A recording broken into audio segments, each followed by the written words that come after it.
Good evening and welcome to another Mac Digital Cricket Show. My name is Masood Sadiq, and tonight I'm joined again, as usual, by my Gora friend. Whether politically correct or not is another matter. Good evening, Tom. Good evening, Masood. Salam alaikum. Walaikum salam. Thank you very much for joining us again. How are you?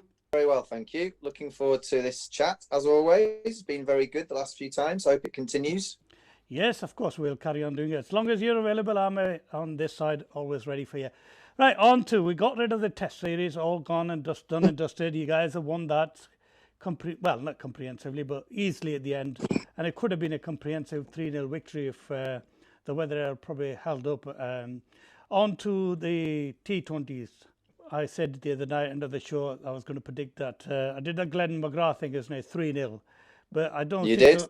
I don't know whether that'll happen because the weather in Bradford, it's been sunny, sunshine, liquid sunshine, you can say.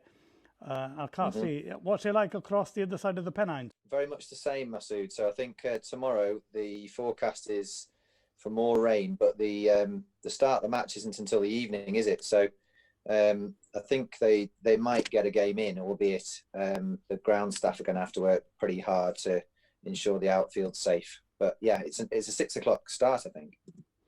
Yeah, the one thing I don't understand here is that do you remember they used to have the all whole of the ground used to be covered? I think what did Warwickshire have one something like that years back, didn't they? Why did they abandon that idea? Because all we're getting is the square is covered and the bowlers run ups.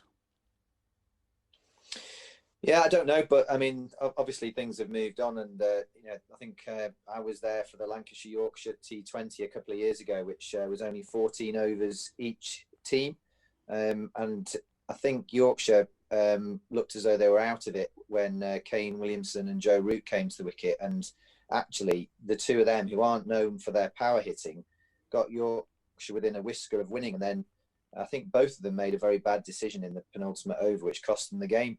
That was only 14 overs, and an hour before play, maybe an hour and a half before play, there were puddles on the outfield, and and yet the ground staff with all the equipment that they had managed to soak it all up, get it clear and ready and fit within 90 minutes to get 14 overs aside game in. So I'm sure that they'll have plans afoot to do everything possible to get a game in tomorrow.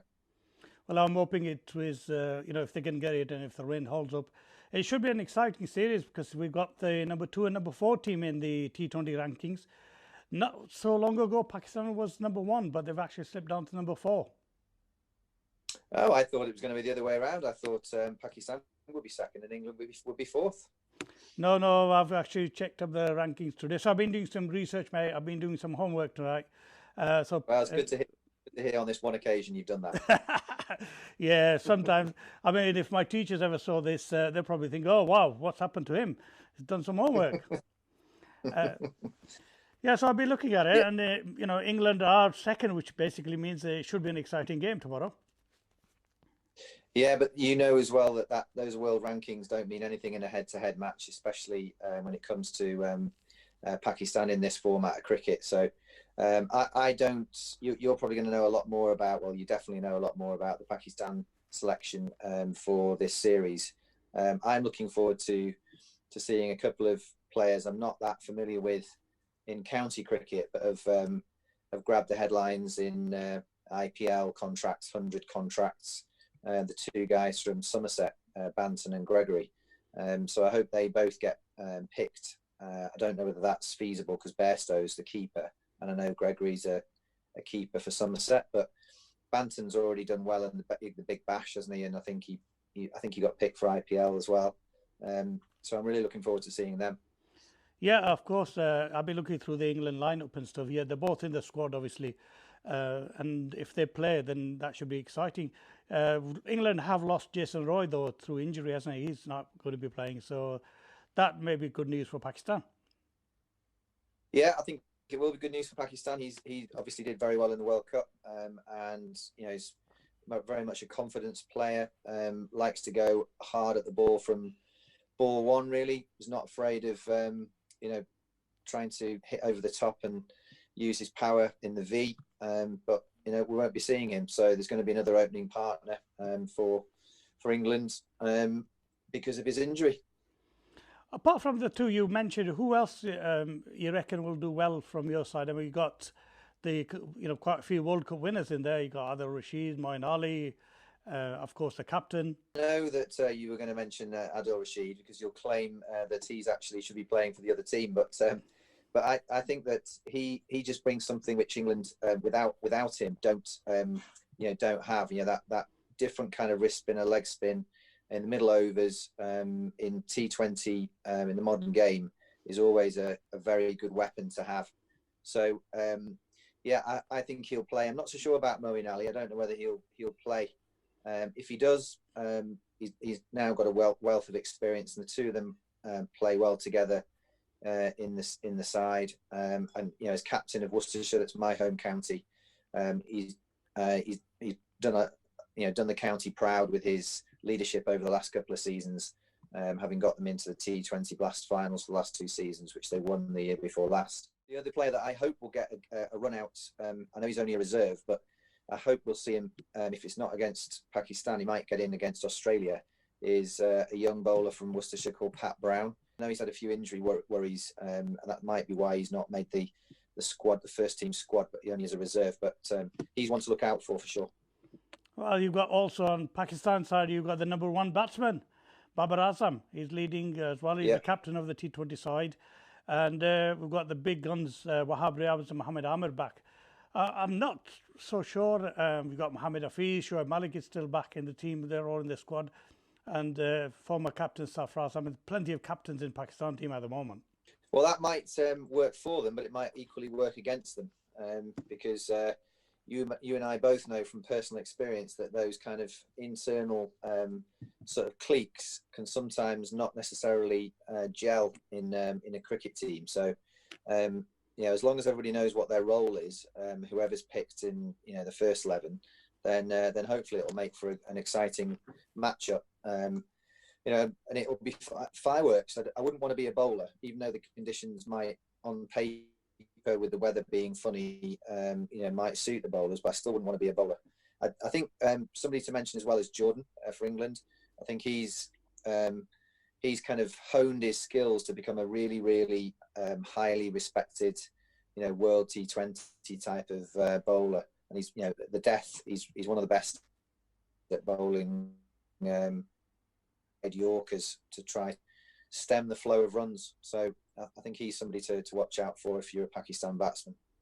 No, we've got nothing to fear. We've got a few of them, Farah Zaman, the opening batsman, and they've got a few in the middle. We've got a couple of new guys coming that I've not seen. And we've got Heather Ali, who was I think, captain of the under-19s. He's really, really highly rated. Oh, yes. So, he's in the under-19s. Yeah, he's a fantastic player. So we've got a few of them that can bat. Imad Wasim, he's played a lot of league cricket across in Burnley, I think. So he's another one that is an explosive all-rounder, kind of back end of the game. So I'm looking forward to it. There's some exciting talent in Pakistan T20. They were really at the top. They won about 17 matches on the trot, and then they lost. I think it was to Sri Lanka, 3 home matches once they changed the format back in September. And then they brought the old-timers back, Shoaib and Hafiz. I don't see why. I think it's time for some of the older guys to actually disappear, because they were brought in, so maybe possibly because of the the T20 World Cup, which is going to take place later this year now, which has been postponed. But I think they should just play the young kids now. Forget all the old ones, because they've kind of done and dusted at the moment. Yeah, I agree. I think this is a perfect opportunity to blood in the younger players. There's it's almost like a bonus series, so less pressure, fantastic experience for them. The likes of Shoaib Malik and company have kind of been there, seen it and done it. So maybe they won't pick them, but they'll be there to kind of give their experience and share their knowledge in the dressing room. But I hope they pick the younger ones. Who? What about spin attack? Who are the spinners? No, that's a very good question.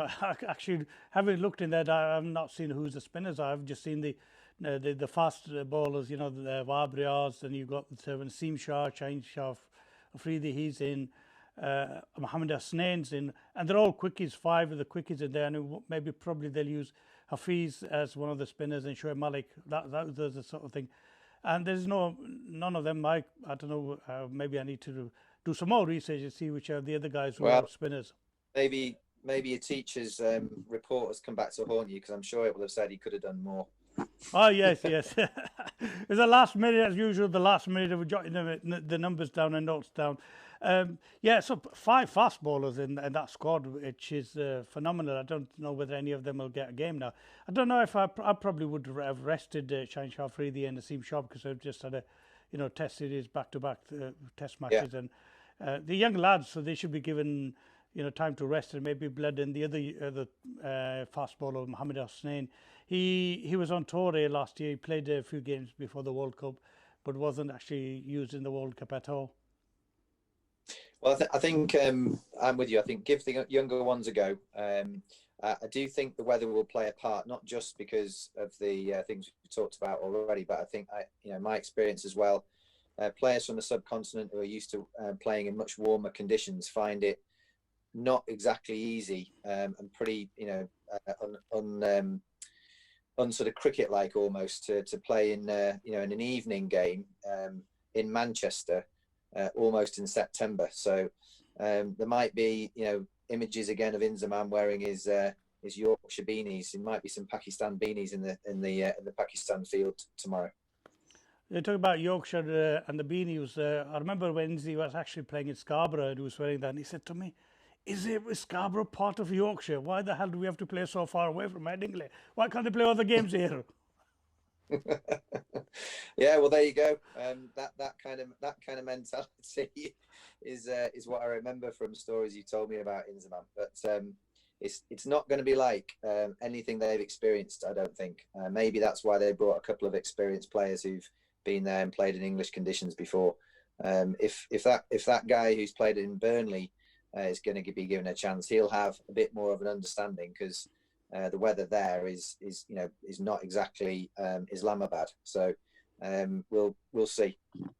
Manchester's nicknamed as Faisalabad, otherwise in Pakistan. So, and Faisalabad is little Manchester over there, so there's a connection there.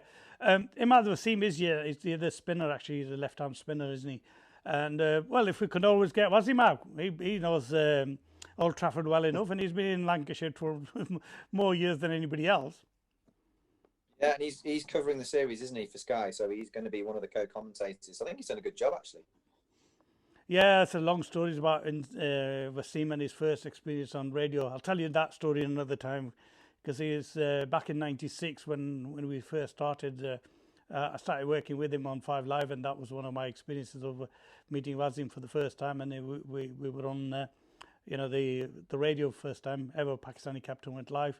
Yeah, Wasim's done well. And he's a legend at Lancashire, and they worship him. Yeah, absolutely, and understandably so, because he brought a lot of success to the team when he was almost in his pomp.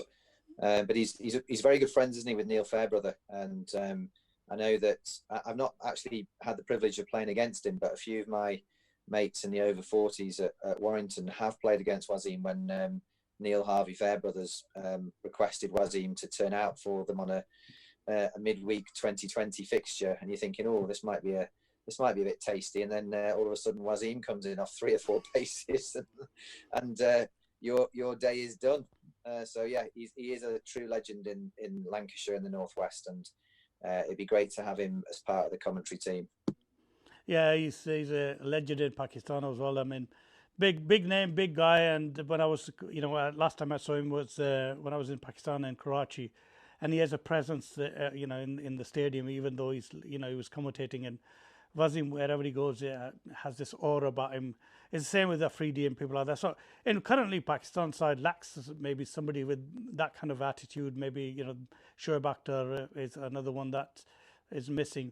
But it's been an interesting series for Pakistan. There, it's been a big learning curve for them actually playing in England.